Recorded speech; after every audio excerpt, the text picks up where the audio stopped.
ရှိတဲ့လမ်းပေါ်ချီချရင်ရည်ရွယ်ရာတွေဖြစ်တတ်မှန်းလည်းမသိနိုင်ခဲ့ဘူးမေအဝေးရောက်သူသားဘွား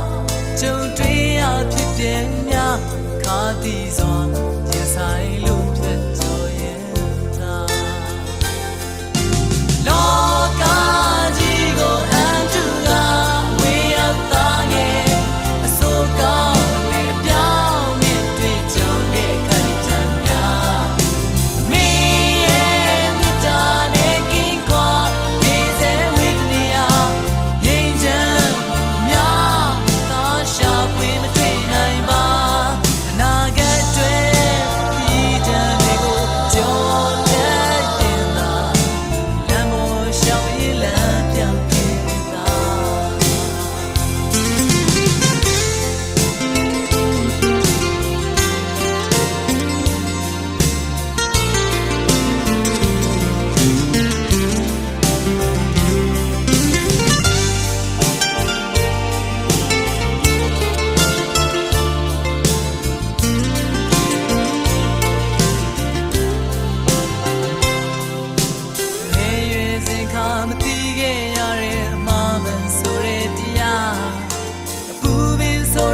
ရှိခဲ့ဘူးတဲ့အမေရင်ခွင်ထဲမှာ